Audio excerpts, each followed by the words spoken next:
Assalamualaikum warahmatullahi wabarakatuh. Para pendengar dan peminat kaset yang tengah diputar ini,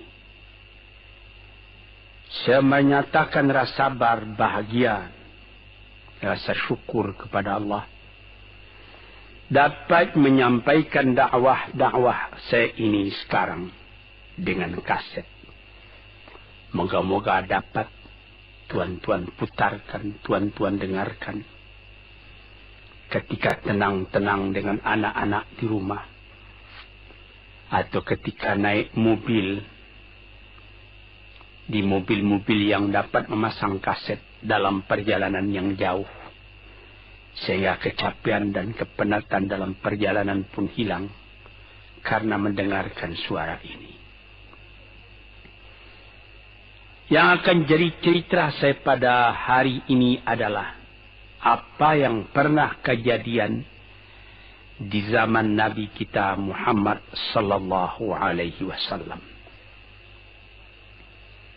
Di dalam riwayat ada diceritakan bahwa pada suatu hari, kira-kira pukul 9 pagi sepenggalah matahari naik, Rasulullah sallallahu alaihi wasallam berjalan dari rumahnya, dari biliknya, menuju ke dalam masjid beliau yang mulia di Madinah. Ketika itu biasanya ada juga orang yang sembahyang di masjid, sembahyang sunat duha. Tapi umumnya masyarakat sudah keluar dari rumahnya pagi-pagi, bekerja menurut bidang masing-masing. Yang pergi bertani, yang pergi berniaga, yang pergi mengembalakan unta atau kambingnya. Tinggallah beberapa orang saja. Beliau lihat di sudut masjid ada satu orang pemuda sedang duduk tafakur termenung. Mukanya kelihatan muram saja, menunjukkan kesedihan yang terpendam di dalam hatinya. Rasulullah mendekat kepada pemuda yang tafakur itu. Setelah dilihatnya Rasulullah datang, dia pun menengadahkan muka. Rasulullah pun bertanya, "Mengapa di saat begini engkau duduk tafakur dalam masjid? Dan wajahmu kelihatan ada menampakkan kesedihan atau muram durja. Apakah yang engkau derita sekarang ini?" Jadi pemuda tadi menjawab, "Hazanun lazimatni ya Rasulullah wa duyunun." Artinya, aku ditimpa duka cita ya Rasulullah karena utang. Rupanya orang ini berutang.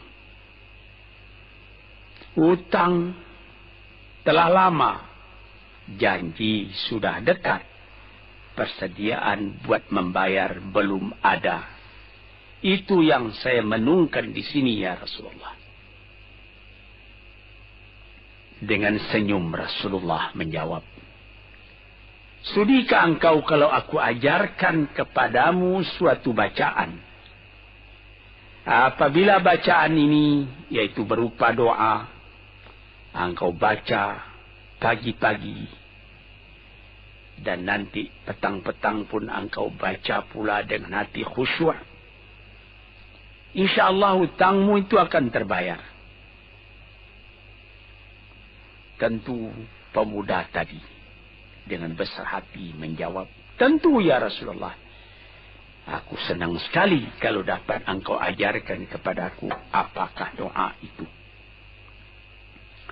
Lalu Rasulullah membacakan, mengajarkan kepada pemuda itu doa ini. Inilah yang akan saya bacakan pula, mudah-mudahan kita semuanya dapat pula mengambil bacaan ini menjadi bacaan kita. Kita baca pagi, kita baca petang. Apa bunyinya? Allahumma inni a'udzubika minal hammi wal hazani.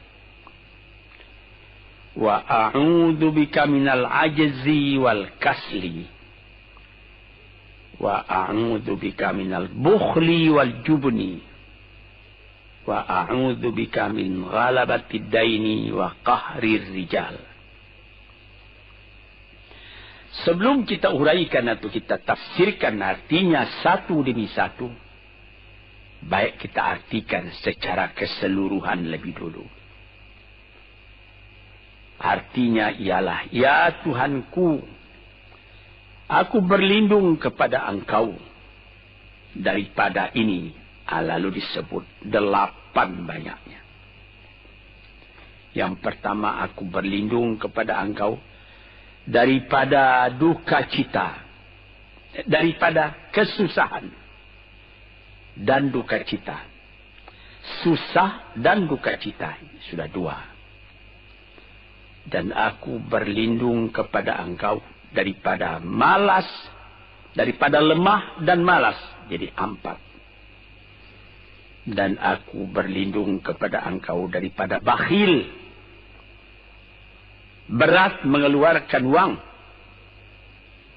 dan daripada pengecut atau penakut, sudah 6. Dan aku berlindung kepada Engkau daripada pengaruh berutang, dan daripada kekuasaan orang lain atas diri kita, sehingga kita tidak mempunyai kemerdekaan pribadi lagi. Inilah 8 yang diminta kepada Tuhan. Moga-moga kita jangan diserang oleh penyakit ini. Karena kalau ada ini penyakit yang 8 perkara, itu kita mempunyai pribadi yang lemah. Tidak mempunyai lagi personality yang dapat tegak. Padahal dalam didikan agama kita, tempat kita takut cuma satu, yaitu Allah. Yang lain tidak ada.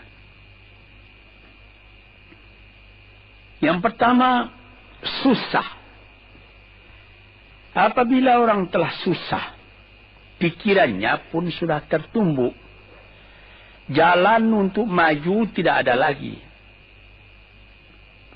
Padahal dalam kehidupan itu, manusia tidak akan berjalan di atas jalan yang datar saja, yang bertaburkan kembang. Kehidupan itu mendaki, menurun, melereng, berenang, melawiti ombak dan gelombang. Itu pasti dalam hidup. Apa yang disusahkan? Kusut. Tak ada kusut yang tidak selesai. Keruh. Tak ada keruh yang tidak jernih. Apabila pikiran kita telah susah lebih dulu, maka gelaplah jalan yang kita tumpuh ke muka dalam kehidupan tadi. Yang kedua, kita disuruh berlindung kepada Allah daripada duka cita. Yang menyebabkan orang duka cita itu memang banyak. Misalnya, kehilangan barang yang disukai, kematian orang yang disenangi, bahaya yang datang dengan tiba-tiba. Orang yang ditunggu sudah lama tidak datang.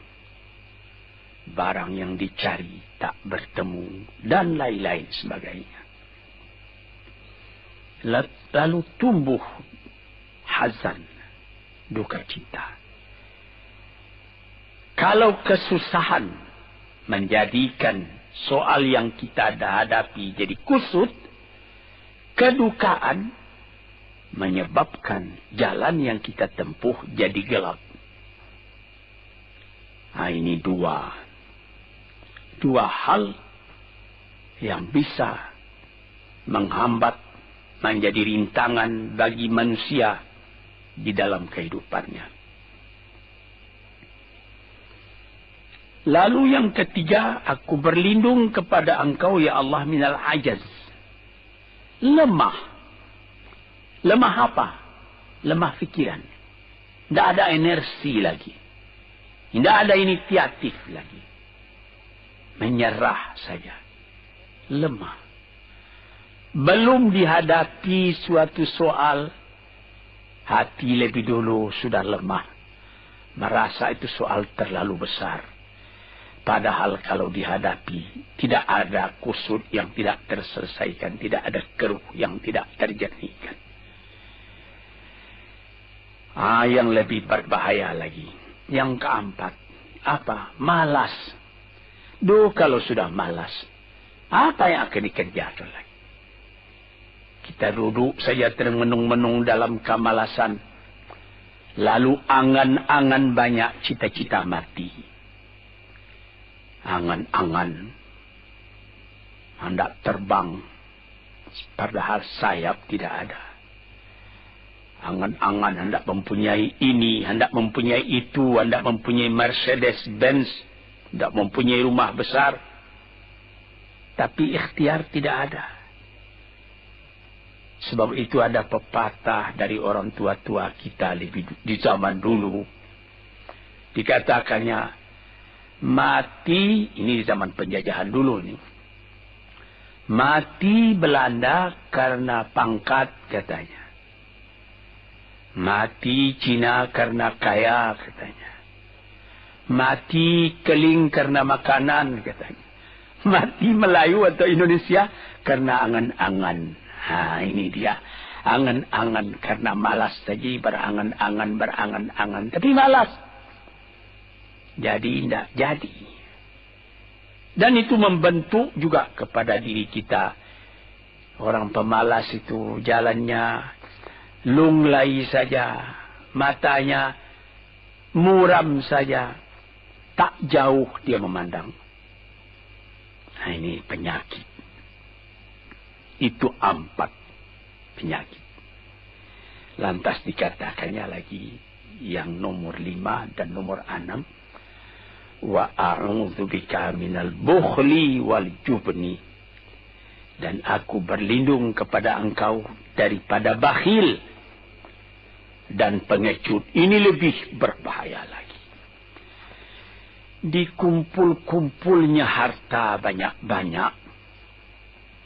Maksudnya tadi hendak menguasai harta itu. Lama-lama dengan tidak disadarinya, harta itulah yang menguasai dia. Dia menjadi bakhil. Siang malam tidak ada kesenangan, cuma sibuk cari uang.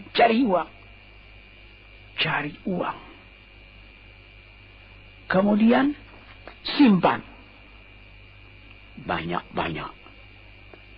Gunanya ya cuma mengumpul itu saja.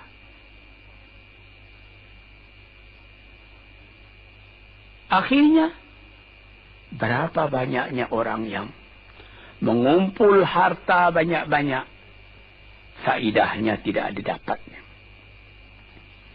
Saya ingat cerita dahulu 40 tahun yang lalu ketika saya masih tinggal di kota Medan. Ada satu orang kaya mengumpul harta. Terkenal dia kaya di Medan, beberapa buah rumah, puluhan rumah yang dipersewakannya. Dan ada lagi harta-harta yang lain. Dia berjalan di jalan raya kota Medan itu dengan jalan kaki pakai payung satu. Padahal orang sudah mulai membeli mobil. Entah Cadillac lah, entah Chevrolet lah. Model-model yang terkenal sebelum perang. Anaknya mengambil faidah dari kekayaan ayahnya. Dia beli mobil dengan uang ayahnya. Lalu orang bertanya, Tuan, anak Tuan sudah naik mobil, Tuan masih jalan kaki. Apa jawab si bakhil tadi? Saya anak orang miskin. Anak saya anak orang kaya, katanya. Nah, inilah orang yang bukan lagi mencari harta buat menguasai harta itu, tetapi dia mencari harta buat dikuasai oleh harta itu. Yang nomor 6 lebih jahat lagi. Apa? Jubun, pengecut. Pengecut ini menjadikan separuh dari kehidupan manusia menjadi gagal. Ada pepatah orang. Kalau engkau berniaga atau berusaha, meskipun modalmu tadinya tidak ada, asal engkau berani, itulah modal utama dalam hidup. Sesuai dengan pepatah Melayu atau pepatah Indonesia lama, dia katakan,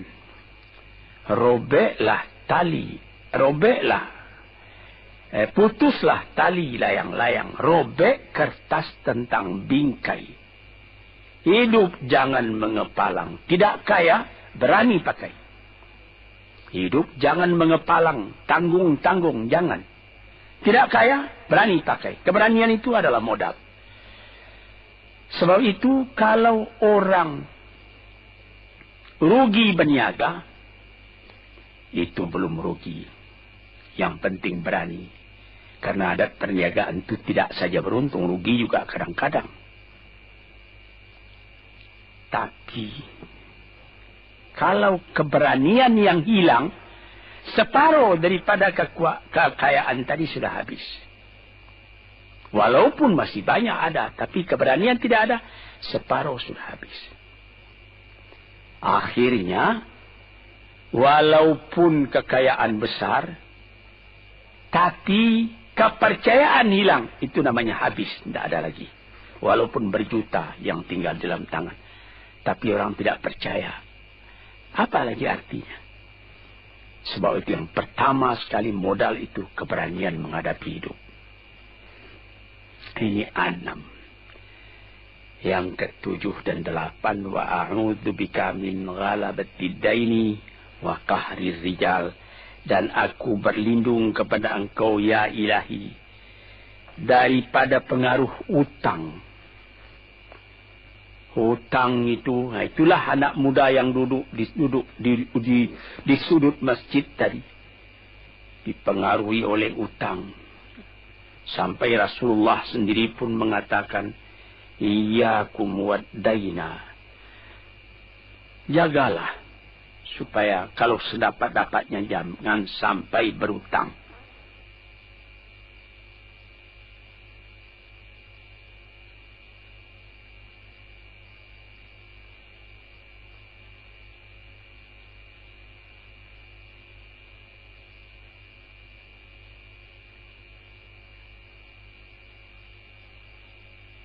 Bisa juga berutang kalau keberanian tidak ada. Dan berani itu membuka jalan buat mencari bayarnya.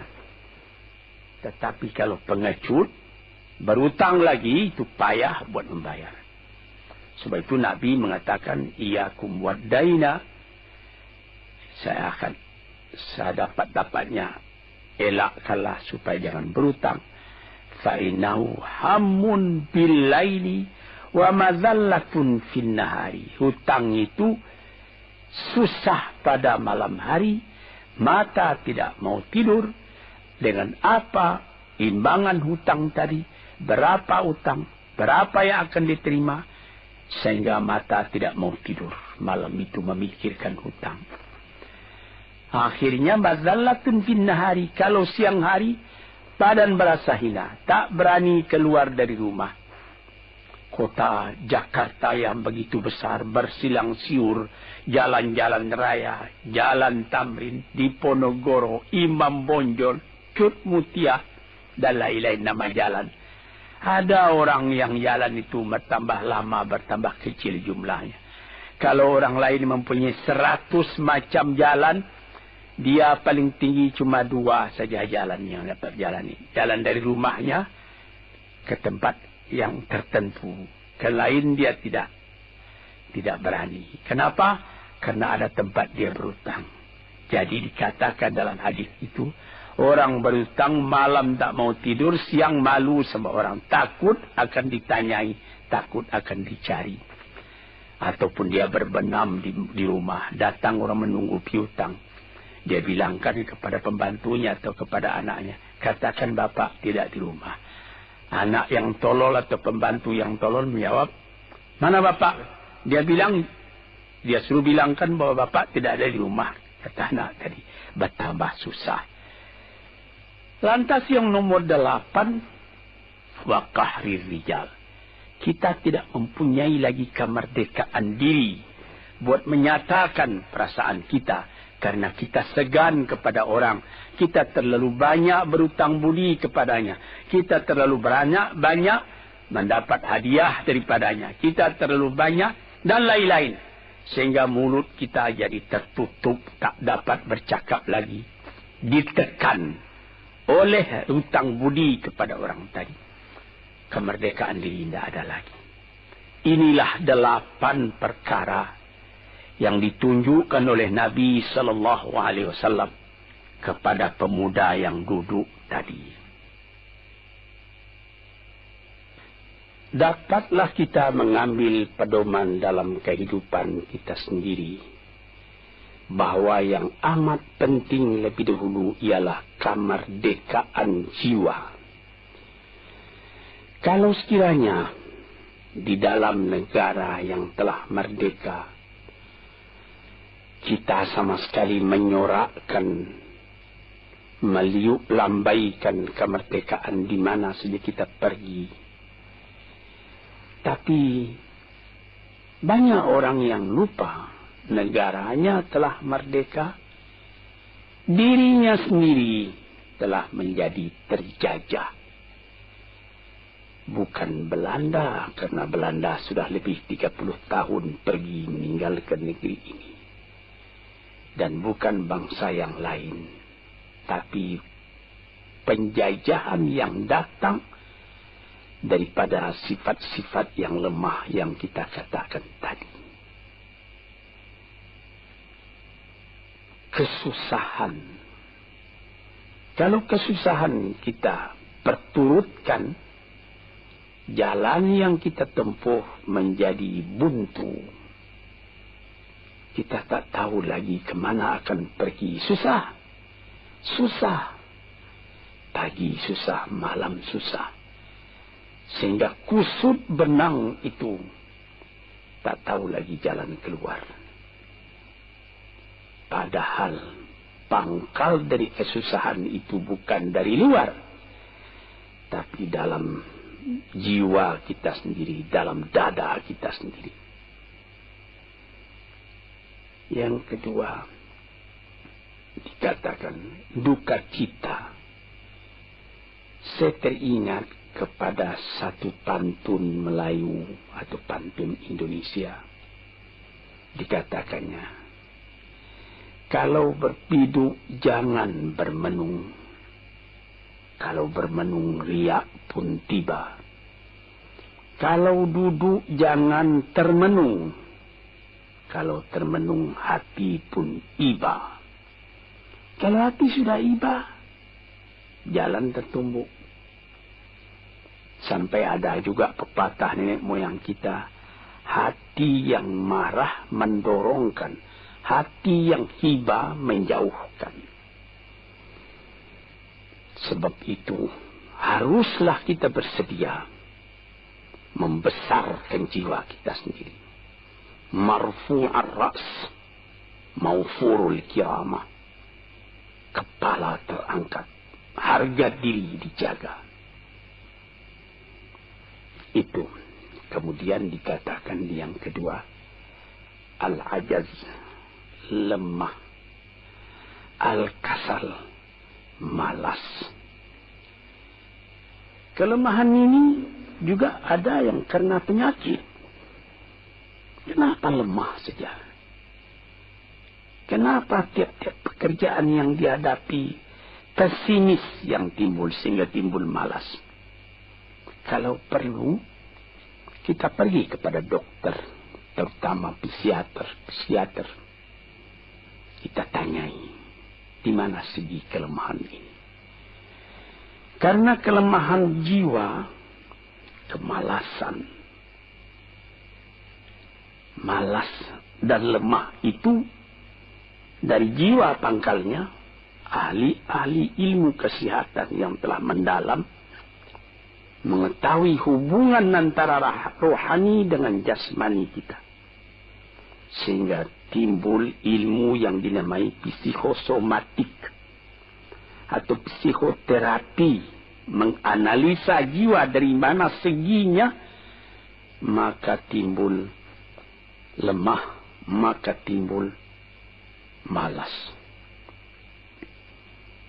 Di sini kita memerlukan kuatnya energi. Sebab apabila manusia mempunyai jiwa yang besar, pekerjaan yang besar pun dipandangnya kecil.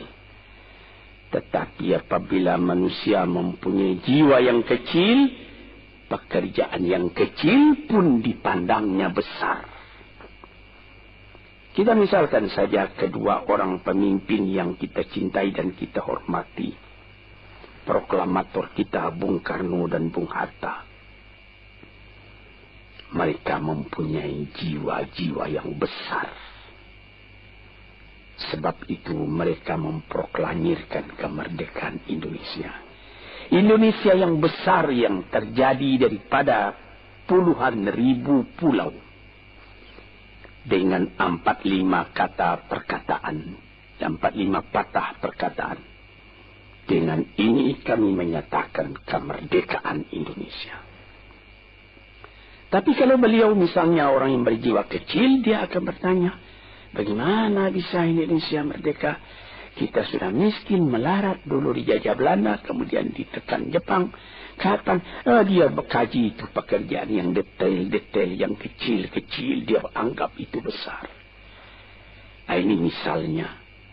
Maka orang-orang yang ajaz, yang lemah, atau yang kasar, yang pengecut, yang pemalas, tidak dapat mengerjakan pekerjaan yang besar-besar.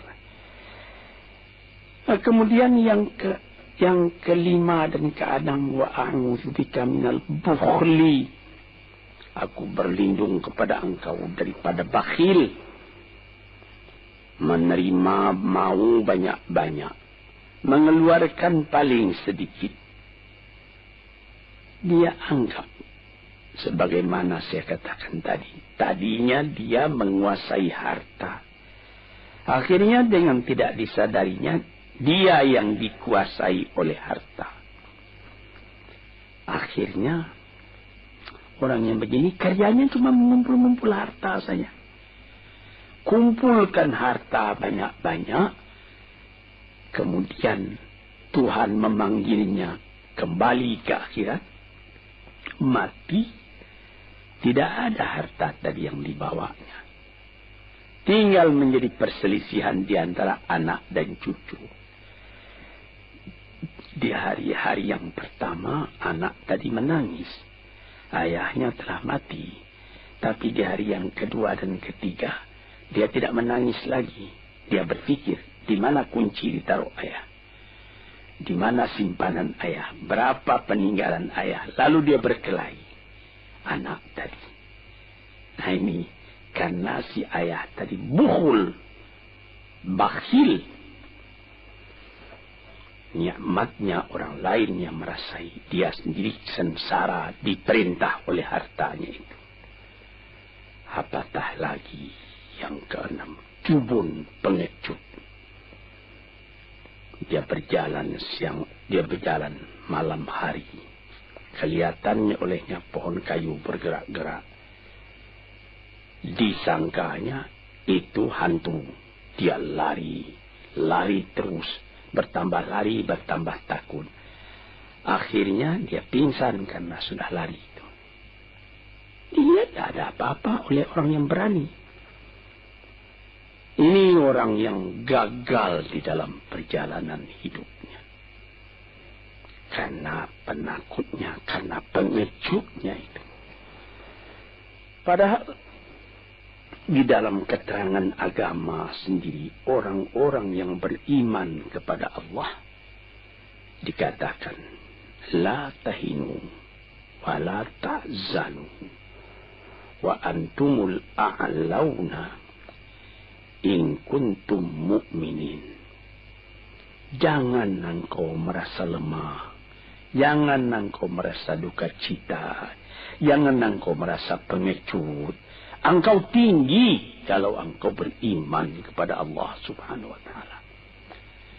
Dengan iman kepada Allah Ta'ala itu kita melihat alam dalam keindahannya, dalam kekecilannya.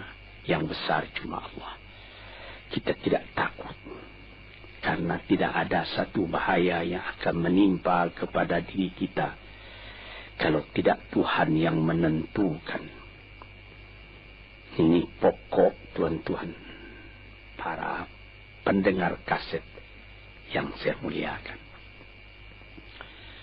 Kemudian di nomor 7 dikatakan kita berlindung kepada Allah daripada pengaruh hutang. Alangkah kecilnya jiwa orang apabila dia telah berutang kepada orang lain.